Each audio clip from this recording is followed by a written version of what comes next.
In early 1968, United States Marines fought the North Vietnamese Army in one of the most bitterly contested battles of the Vietnam War.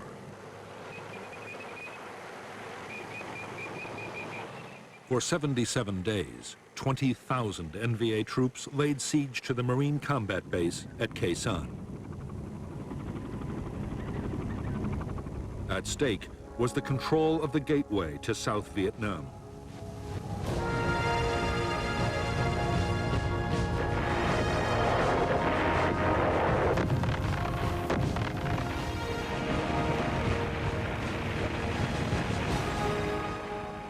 The siege of Khe Sanh was the longest single battle of the Vietnam War. It was also one of the most violent.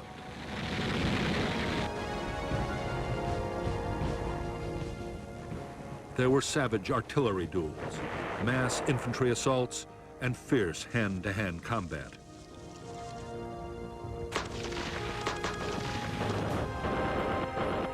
Khe Sanh also saw the most concentrated tactical bombing campaign in history, as the Americans used massed air power to try and break the siege.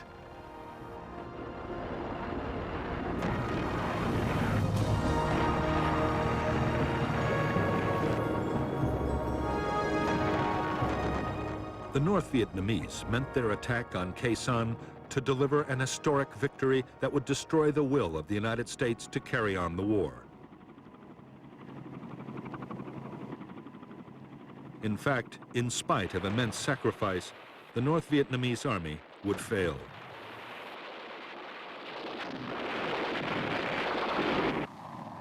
After Khe Sanh, the NVA would never again take on the Americans in a set-piece battle.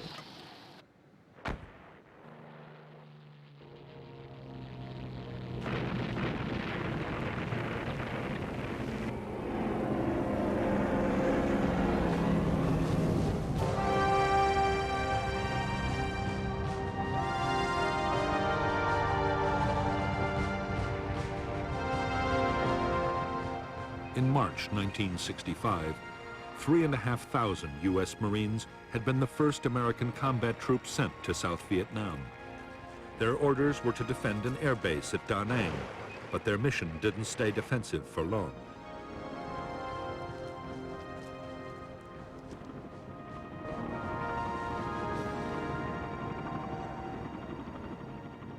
In spite of years of U.S. backing, South Vietnam was close to losing its war against communist Viet Cong guerrillas.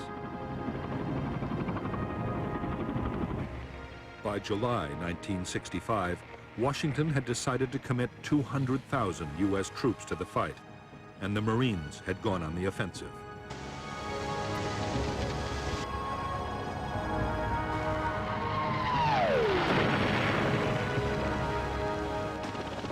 American commanders saw their role as taking on the Viet Cong's big units, the battalions and regiments.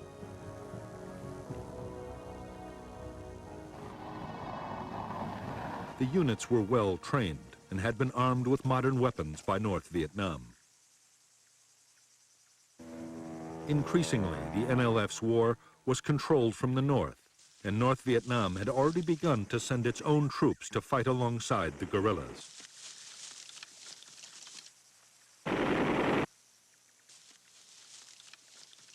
The first big battle between the Americans and the Viet Cong was in August 1965. In Operation Starlight, the Marines smashed a Viet Cong regiment. In November, in the Ia Drang Valley, the 1st Air Cavalry Division battled nearly 6,000 North Vietnamese Army troops. According to General Westmoreland, the Americans killed more than 1,200 in a storm of heavy fire.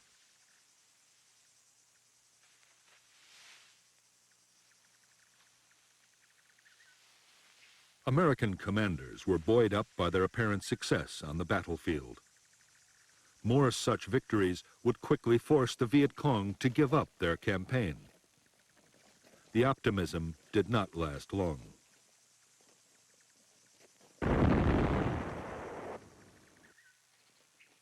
By the close of 1965, the Americans were finding it impossible to make the Viet Cong fight pitched battles. Meantime, U.S. casualties were rising fast from ambushes, booby traps, and surprise attacks.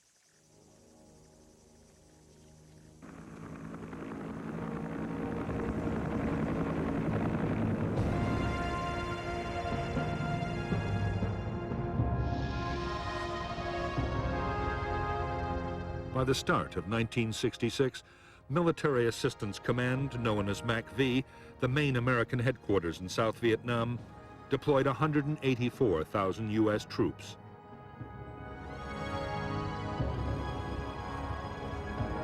Army units were concentrated in the Saigon area, in a strip along the central coast, and in the central highlands.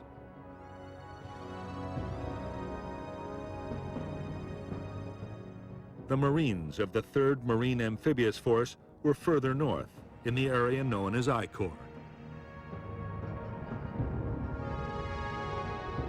I Corps bordered the demilitarized zone separating North and South Vietnam.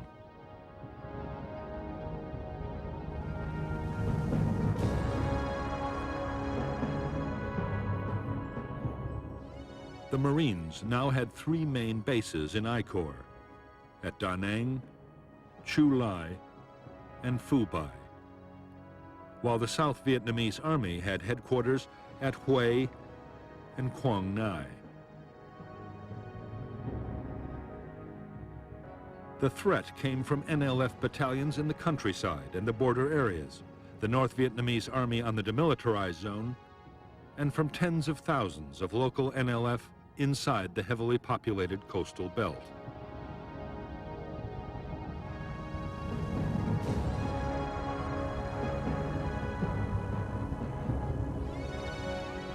To the NLF, the coastal villages were a priceless asset. They produced vast quantities of rice which could feed the big guerrilla units in the remote interior.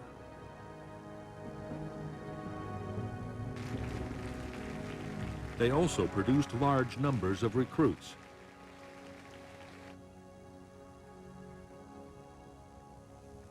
Over the years, the NLF had gained control of thousands of villages. They had created their own local administration and village guerrilla forces.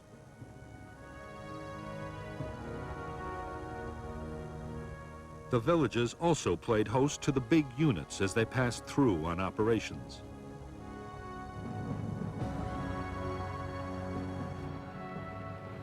All the areas in which the American Marines had built their bases were surrounded by NLF-controlled villages.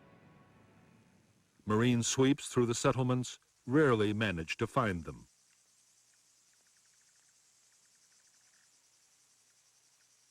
Viet Cong tactics were to pull out the main guerrilla forces and officials, leaving only snipers and booby traps behind.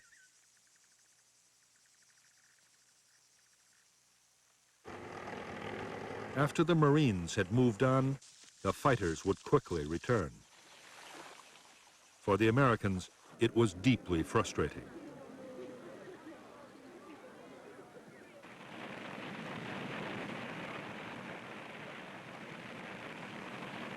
The Marines were forced to think again about how they could fight this new and unsettling kind of war.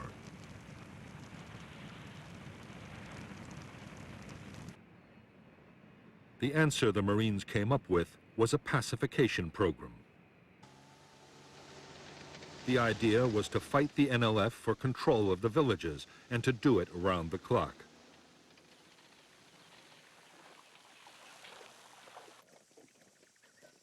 Squad and company-sized units patrolled vigorously and mounted constant ambushes.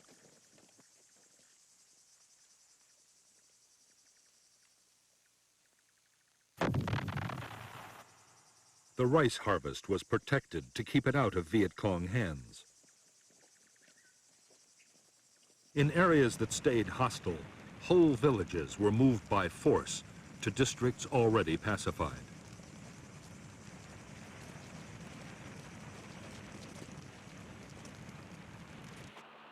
The Marines' aggressive military tactics were combined with persuasion.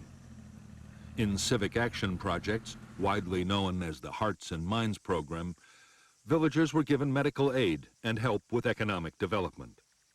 The Marines claimed the policy was highly successful and helped bring more than 1 million people under government control. However, in reality, it was just an illusion, and the NLF still managed to infiltrate these areas, which continued to abound with sympathizers.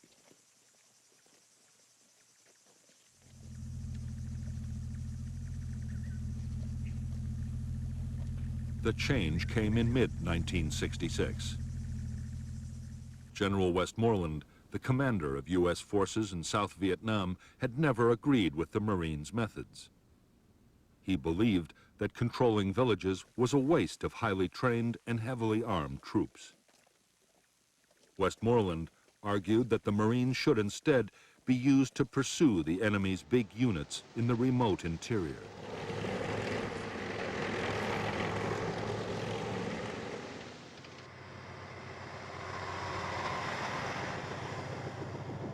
In fact, events would soon force the Marines to reduce their whole pacification effort. Civil unrest erupted between South Vietnamese factions right across the country.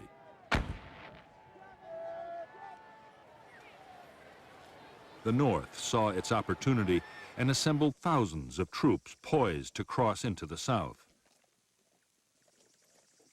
It was a threat the Marines could not ignore.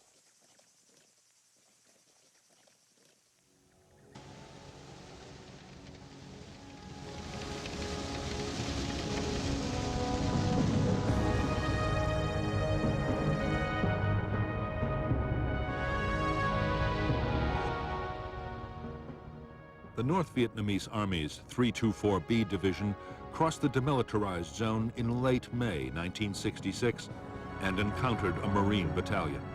The NVA held their ground, and the largest battle of the war to date broke out near Dong Ha.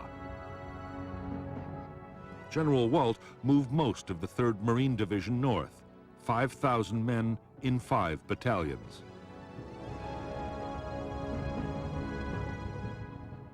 In Operation Hastings, the Marines, backed by South Vietnamese Army troops, the heavy guns of U.S. warships, and the Marines' own artillery and air power, drove the NVA back over the demilitarized zone in just over 3 weeks.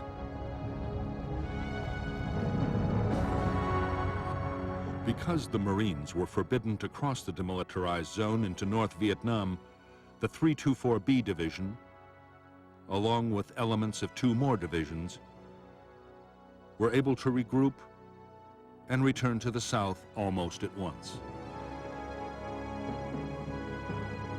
The Marines were forced to mount Operation Prairie, which tied up 11 battalions, nearly 10,000 troops, for a full 10 months.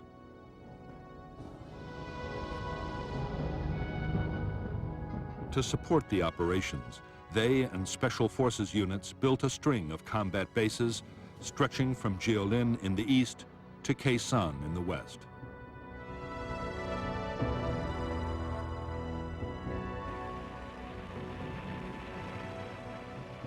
Casualties on both sides were heavy in Operations Hastings and Prairie. Although over 300 Americans were dead and nearly 1,500 wounded, it was a victory for the Americans.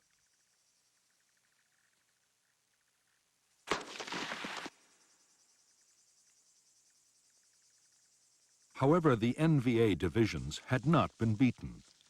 They simply slipped back across the demilitarized zone from where they could return at any time.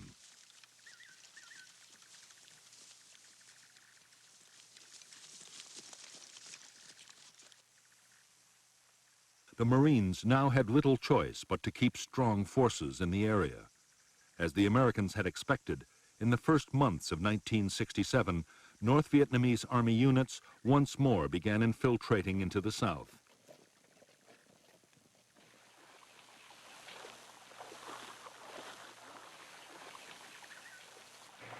The Marine reaction was to mount big operations to find them and cut them off.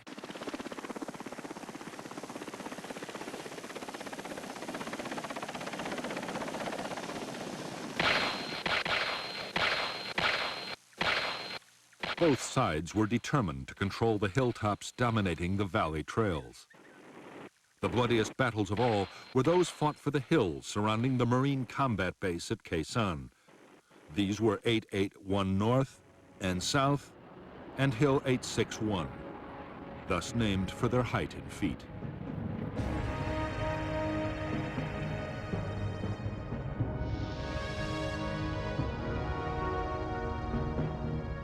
American bases below the demilitarized zone were strung out along Route 1 and Route 9. The command center was Dong Ha, while Camp Carroll and the Rock Pile were artillery bases with long-range heavy guns. On the western end of Route 9, Long Vei, a special forces camp, and the Marine base at Khe Sanh were particularly important. They dominated North Vietnamese infiltration routes into the south from the demilitarized zone and from Laos.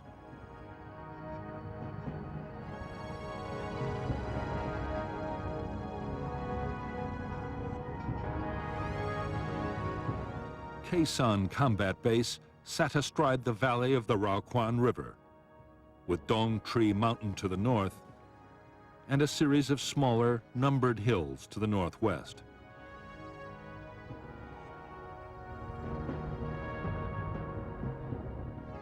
In April 1967, elements of the NVA 325C Division moved onto Hills 881 North and South and Hill 861 and stormed a signal relay station atop Hill 950. They built fortifications and placed artillery to support the main effort. An infantry assault by all three of the division's regiments, more than 5,000 men.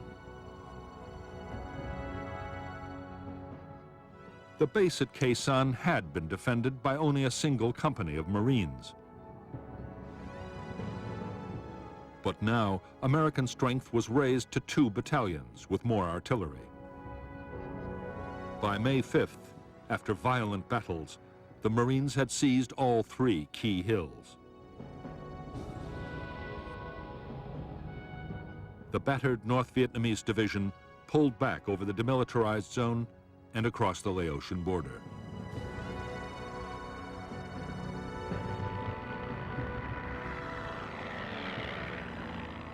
After the hill fights at Khe Sanh, the war on the demilitarized zone shifted to the eastern sector.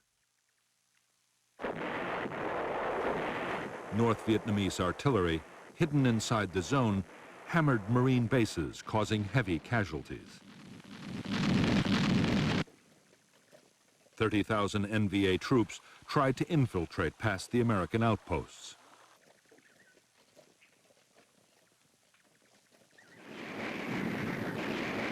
In July 1967, there was heavy fighting near Con Thien, killing 1,300 NVA troops.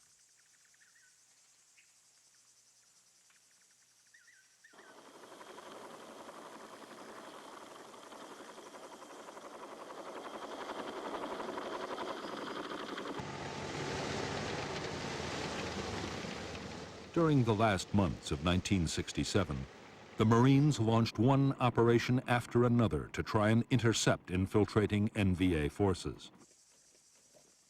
It was no easy task. The terrain was rough. There were never enough helicopters, and poor weather often shut down air operations. Meanwhile, powerful NVA units were once again massing in the hills and forests around the Khe Sanh combat base.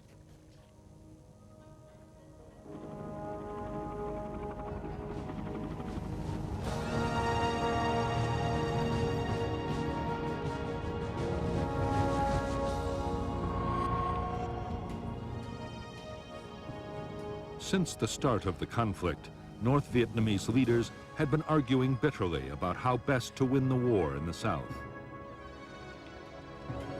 The president, Ho Chi Minh, was by now aging and in poor health, but he still had enormous influence.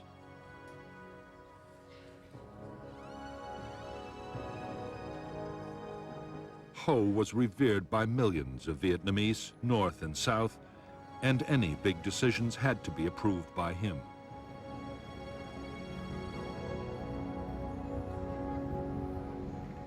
For the last 2 years, Ho had supported a cautious approach to fighting the war.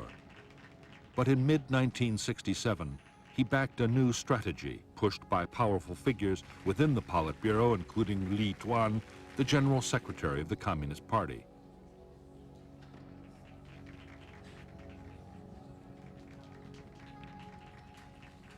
The plan was to mount an all-out offensive against the cities and towns of the South.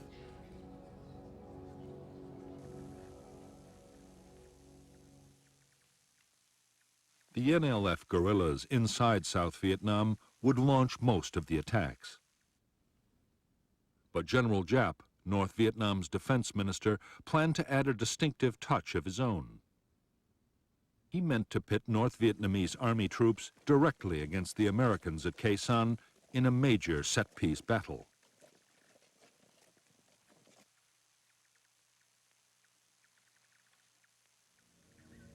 He would even direct the attacking forces himself.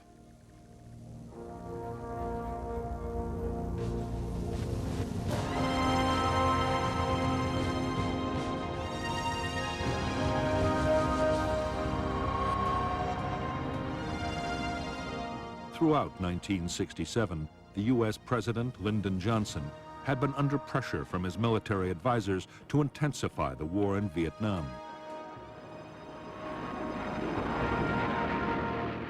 The Joint Chiefs of Staff wanted the president to ease the many restrictions on the bombing campaign against the North. They also wanted ground attacks against enemy sanctuaries in Laos and Cambodia, perhaps even into North Vietnam itself.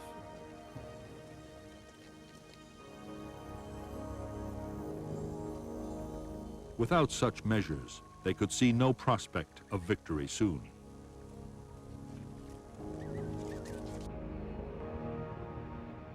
President Johnson's fear was that expanding the ground campaign might draw China or the Soviet Union into the war. He also faced problems at home. The anti-war movement was already growing, and a wider conflict might turn the American people completely against the whole effort.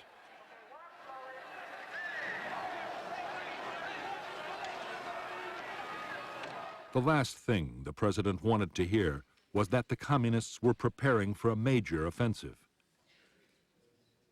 But General Westmoreland, the commander of U.S. forces in Vietnam, was warning that a large-scale attack might be on the way.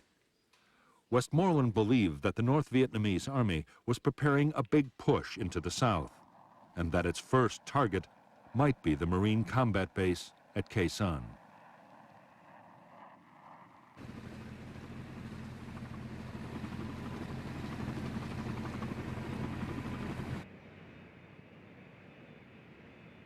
Although the president and his advisors were deeply worried by the news, Westmoreland himself was optimistic.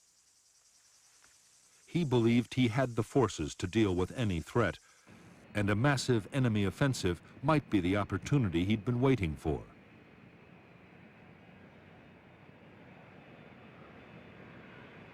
If the North Vietnamese army came out into the open to fight pitched battles, there was a real chance of a decisive American victory.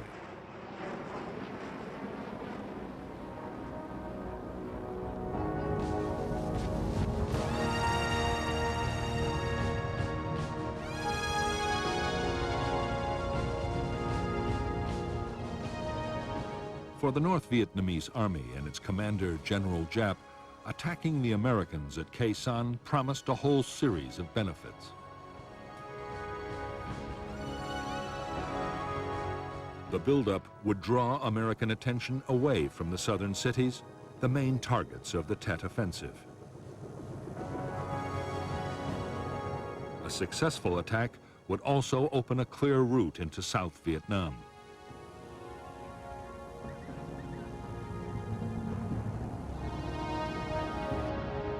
A victory at Khe Sanh might also bring another, even more valuable prize: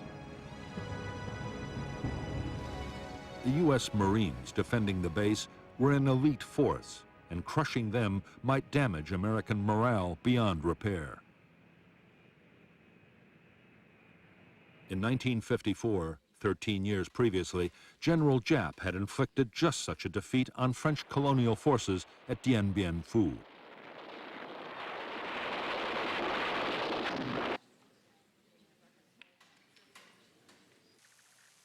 In selecting Khe Sanh as the site for a set-piece battle with the Americans, General Giap had chosen carefully.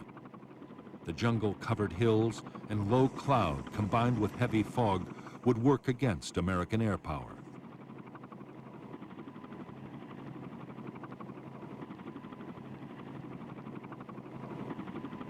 And while his own troops were close to supplies and reinforcements, the Americans could be cut off from any outside help.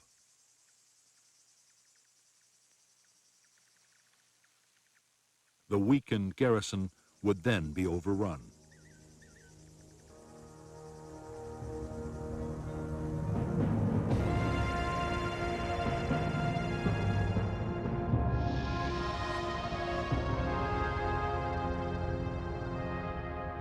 From March 1967, the Americans had succeeded in sending heavily armed convoys down Route 9 to Khe Sanh.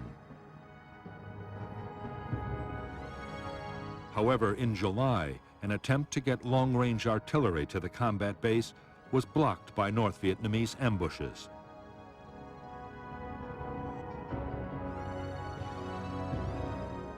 Soon, the NVA had closed the road completely, and the first phase of the campaign against Khe Sanh was completed.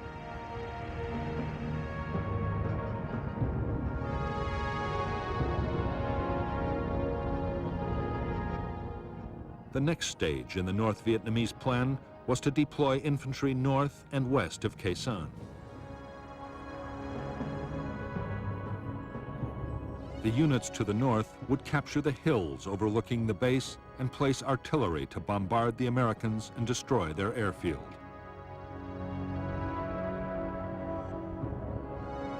They would also mount ground attacks to create a diversion. The western units would capture Long Vei Special Forces Camp and Khe Sanh Village, and then mount a massive assault to take the Marine combat base from the south.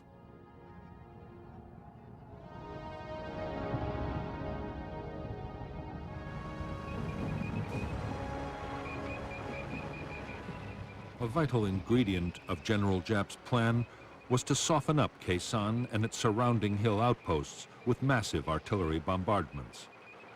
It was vital to prevent American aircraft from finding and destroying the guns, mortars, and rocket batteries before the attack.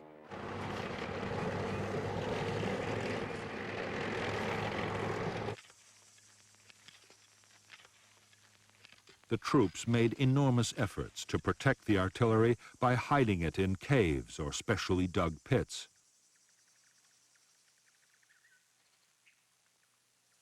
They sighted huge numbers of anti-aircraft guns to drive away inquisitive reconnaissance planes, while everything was hidden by elaborate camouflage.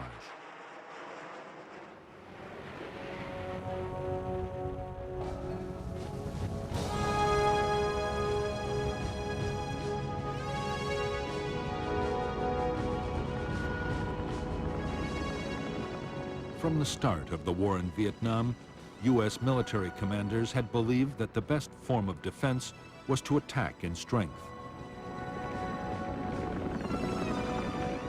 When reconnaissance detected a large enemy force, U.S. troops would be helicoptered in to surround and destroy it. Although they often flew straight into an ambush, in the main the strategy worked.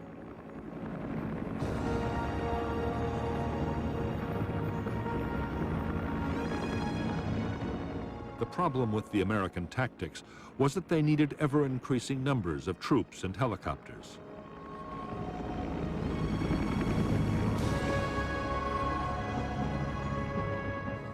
In Washington, Robert McNamara, the Secretary of Defense, worried that the constant demand for more men would eventually destroy public support for the war.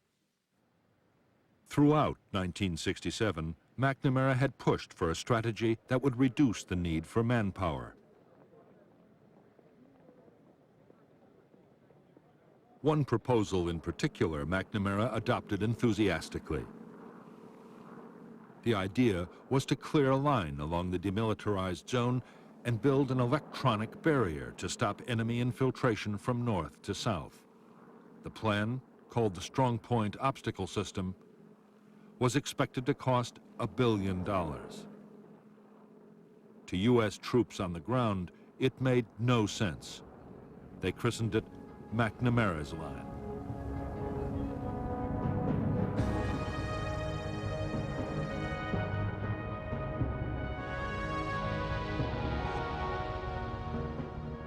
Because the eastern part of the demilitarized zone was flat ground, the area was given the first priority for defense.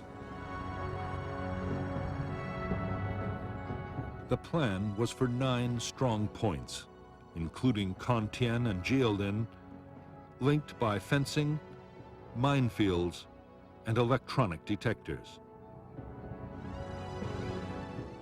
West to Quezon, U.S. bases would act as anchors for short strips of line, blocking all the likely approaches.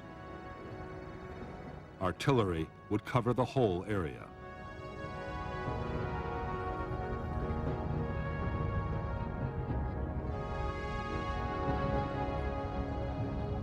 By the end of 1967, the eastern part of the Strong Point Obstacle System was almost complete.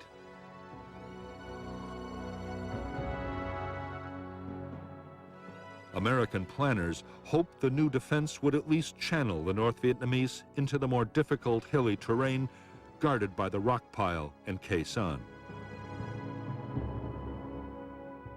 In the future, when those bases too were part of the system, military commanders saw them playing a particularly important role. If full-scale ground operations were ever launched into Laos, the barrier would protect the Americans from flank attacks.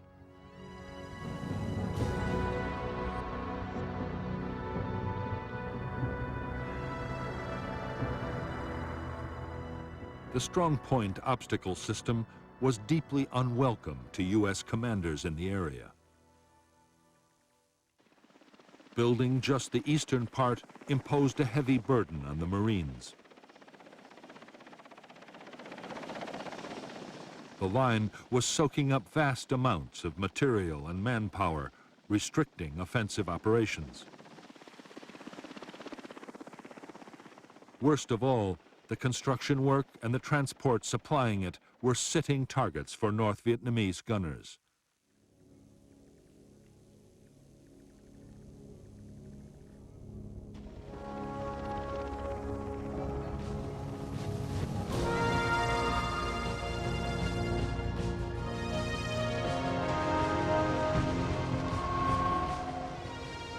Altogether, the North Vietnamese army numbered just under 470,000 troops in 12 divisions and 100 independent regiments.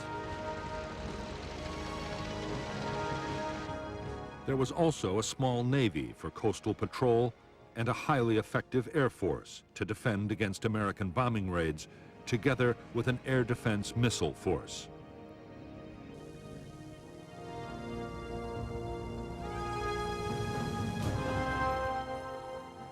China had also committed 50,000 advisors and engineers to repair damage done by American bombing and so free North Vietnamese troops for combat operations.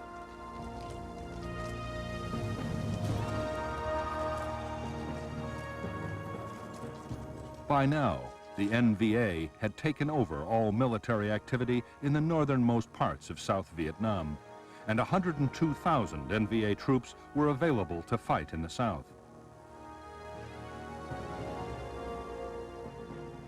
All the same, the planned Tet Offensive was not meant to depend heavily on the Northern Army.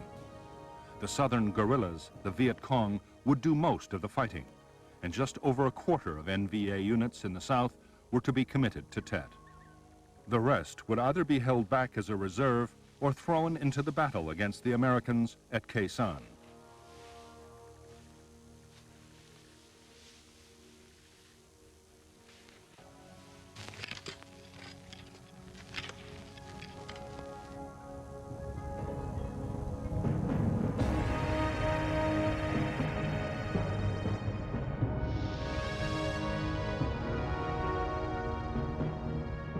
By the start of 1968, the North Vietnamese Army had more than 40,000 men positioned near the border with South Vietnam. One division was to launch attacks down the east coast to take Da Nang and other important centers. 4 divisions and 2 regiments were massed for the assault on Khe Sanh and for follow-up operations to seize the northern provinces.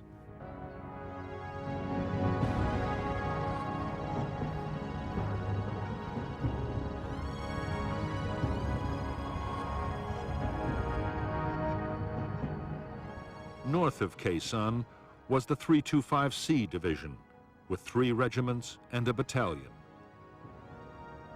The elite 304th Division was south of the base. The besieging forces were supported by 3 artillery formations and anti-aircraft units, while a regiment handled resupply from the north.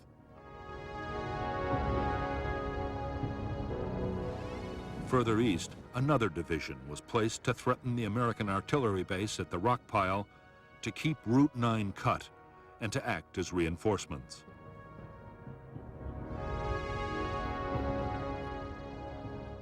A small number of tanks were also positioned west of Long Vay.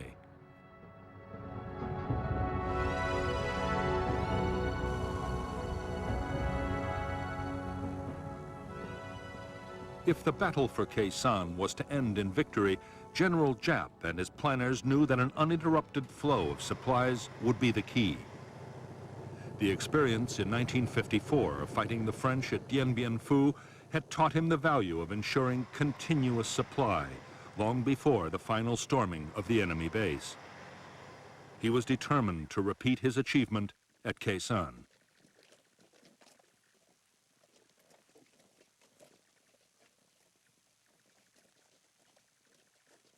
To get ammunition, food, and materials to the forces attacking Khe Sanh, Giap ordered the building of 2 new roads.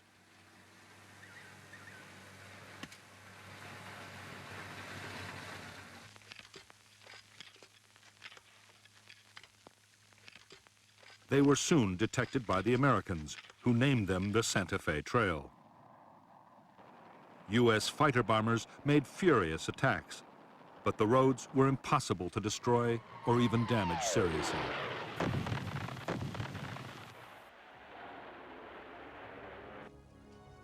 The Santa Fe Trail was heavily camouflaged and fully equipped with bunkers, storage depots, and way stations. The roads were protected by heavy anti-aircraft cover. Already, supplies have been built up near Khe Sanh for between 60 and 90 days of sustained combat.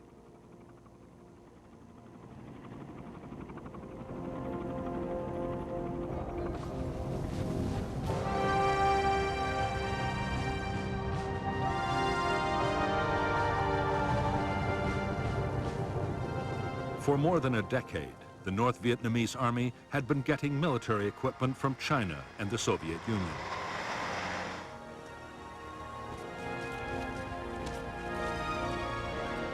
The best NVA divisions were extremely well armed. The rugged and effective AK-47 assault rifle was perfect for the harsh battlefield conditions of Vietnam.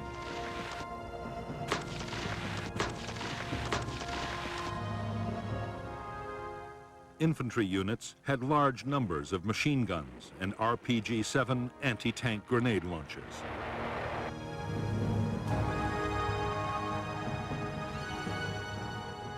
The main defense against American air power for the troops around Khe Sanh was the Soviet K-38 heavy machine gun.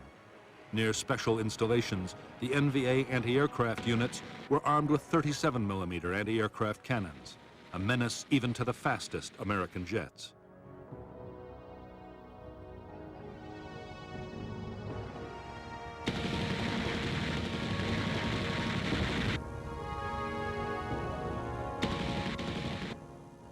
The heavy artillery which NVA gunners would use to try and overwhelm the defenses of the Khe Sanh base was also Soviet and Chinese. The 130mm field gun had a range of 19 miles, further than any comparable American gun. U.S. troops rated it the best all-round artillery piece on the Vietnam battlefield.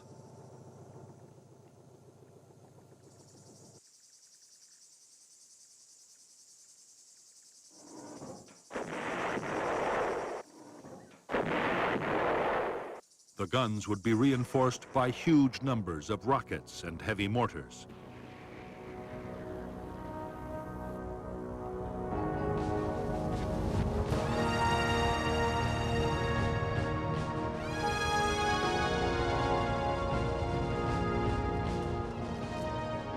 The troops of the North Vietnamese Army were recognized even by their American enemies as first-class soldiers. They were extremely well-trained and disciplined.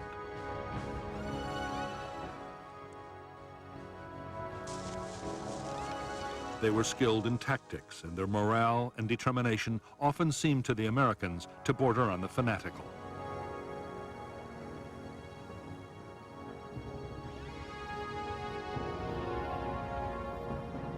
In fact, during 1967, as losses soared, North Vietnamese Army morale had slumped badly. Desertion threatened to become a real problem. The grueling trek from home bases to distant Khe Sanh had also taken its toll.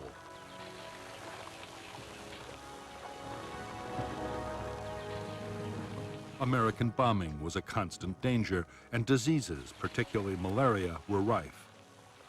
Most of the NVA soldiers who were massing to attack Khe Sanh were from the coastal lowlands of North Vietnam and found life a misery in the sodden, insect-infested jungles, as did their enemy.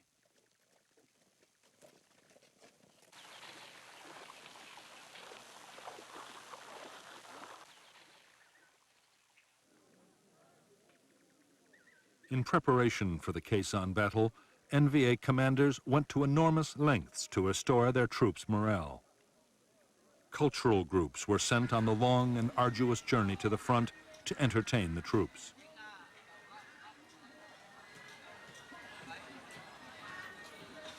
The message was simple and was reinforced at every opportunity by political officers. The coming campaign would deliver the victory they had hoped for so many years.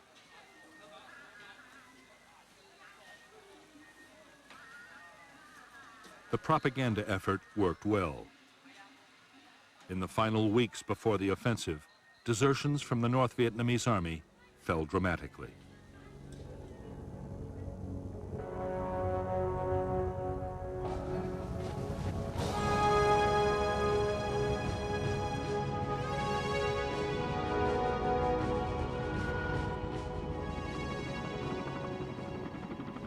In late 1967, 73,000 of the almost 500,000 American troops in South Vietnam were United States Marines.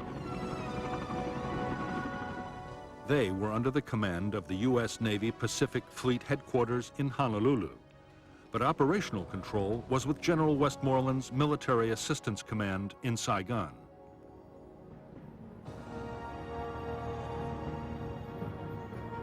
From the start, the independent status of the Marines had led to friction. Often they were accused by the Army and the Air Force of fighting their own private war.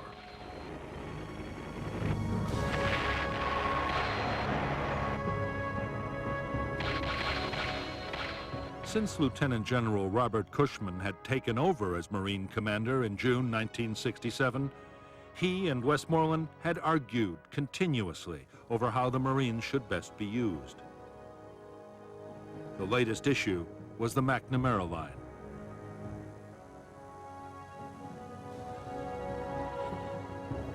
The idea was strongly opposed by the Marines, but Westmoreland had become a strong supporter.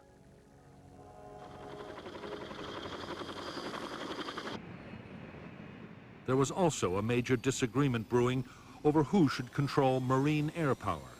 On the eve of a major battle, inter-service rivalry was threatening to grow into a serious problem.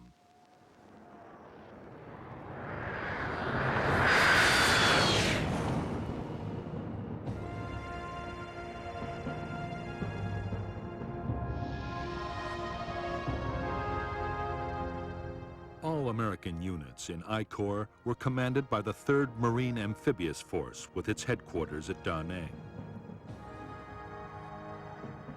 The force controlled the 1st and 3rd Marine Divisions and elements of the 5th, along with the 23rd Army Division, 2 Army brigades, and a squadron of armored cavalry.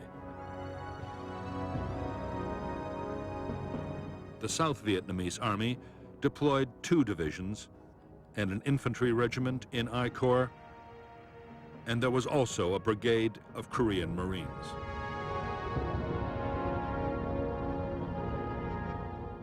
Air support for operations in I Corps was provided by a U.S. Air Force Tactical Fighter Wing, the 1st Marine Air Wing, and a South Vietnamese Air Force Squadron. U.S. Navy aircraft were stationed on the carriers of Task Force 77, while 3 wings of B-52 bombers were also on call from Thailand and Guam in the Pacific Ocean. Air supply was carried out by Marine and Air Force transport and helicopter squadrons.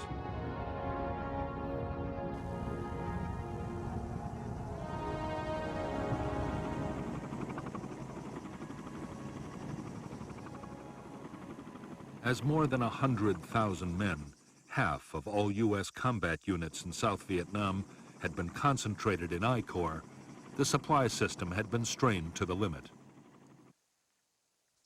On the DMZ alone, ammunition consumption was running at 25,000 artillery shells a month.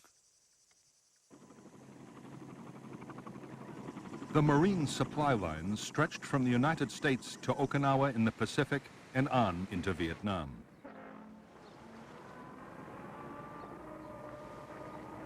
The U.S. forces required 21,000 tons of food, ammunition, fuel, and general supplies daily. As a result, there was a constant stream of ships and air freight into Da Nang.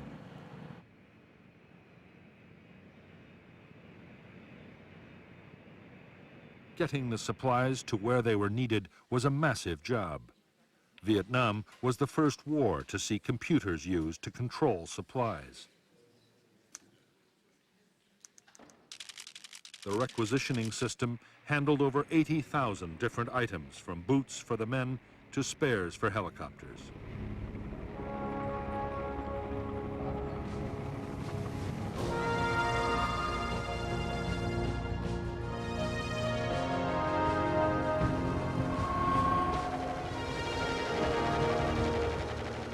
Just like their North Vietnamese enemies, the Marine infantry would depend in the coming battles on supporting firepower. They had large numbers of medium and heavy mortars.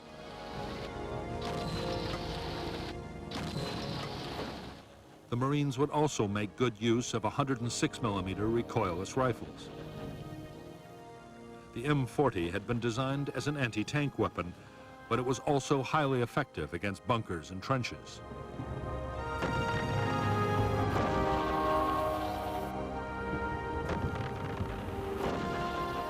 Marine bases always had their own standard 105mm artillery pieces.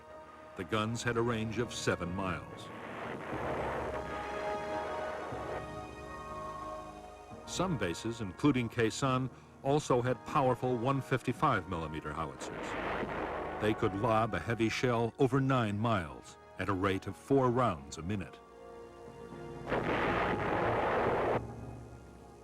The base could also call in supporting fire from the Army's huge 175mm self-propelled guns.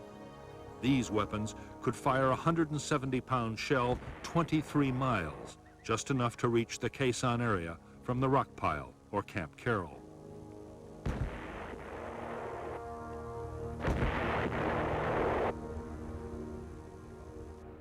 Support from aircraft was much less reliable than artillery. Air operations could be shut down completely by bad weather. But in the right conditions, fighter bombers could bring devastating firepower to the battlefield. A-4 Skyhawks, operating from carriers in the Tonkin Gulf or from marine airfields, could be over the Khe Sanh area in less than 30 minutes with 1.5 tons of bombs.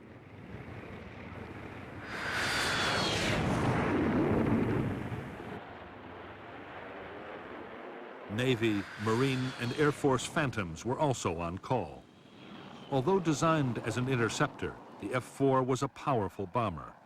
It could carry 18 750-pound bombs or 11 canisters of the devastating flammable gel, napalm.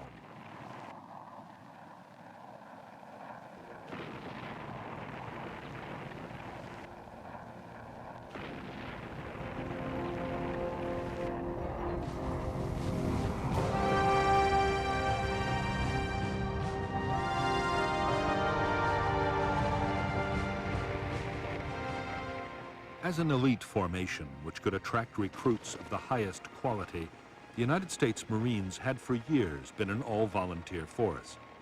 Vietnam had forced a change.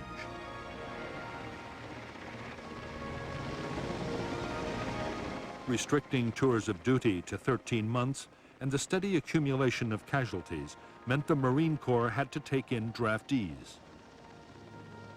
Around 20,000 men had been drafted in by the end of 1967.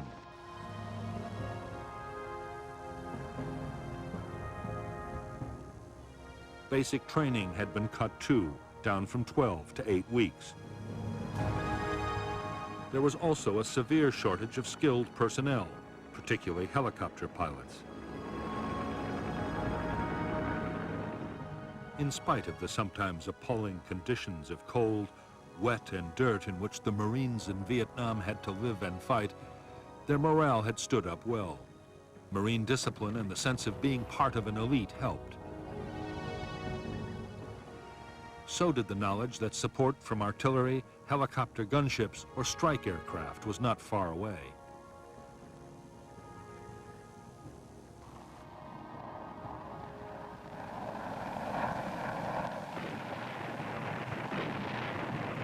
But nothing helped the morale of the men as much as the superb medical evacuation and treatment system. After emergency treatment by a medic on the spot, a wounded man could expect to be picked up by medevac helicopter in less than half an hour.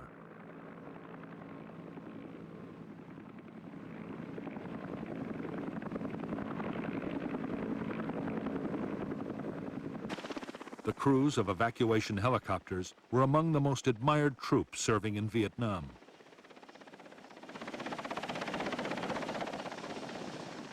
The pilots would go to extraordinary lengths to get wounded men away, even under heavy fire.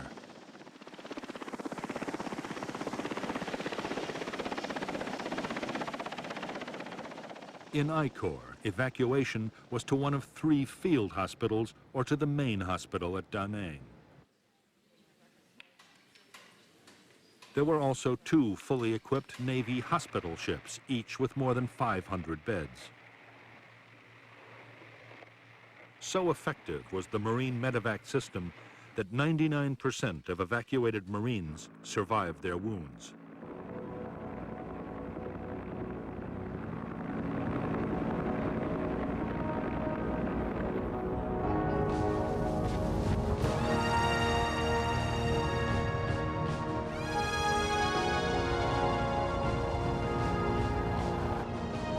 As evidence had mounted that the North Vietnamese were going to attack Khe Sanh, the Americans took a quick decision to reinforce the base.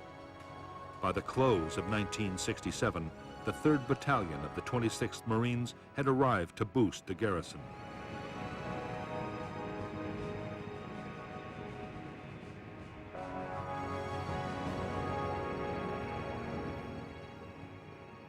New bunkers, quarters, and perimeter defenses had to be built fast.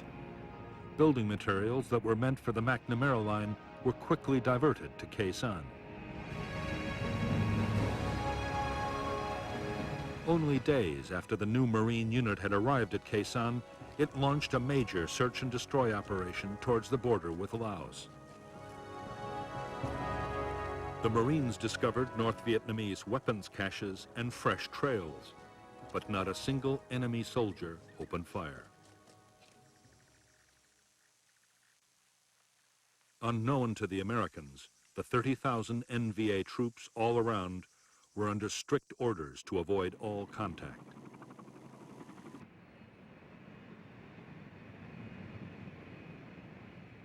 Christmas 1967 came and went on the demilitarized zone, but the North Vietnamese stayed uncannily quiet. However, there were signs of intense NVA reconnaissance around Khe Sanh. Most Marines now believed the question was not whether the North Vietnamese meant to storm Khe Sanh, but when.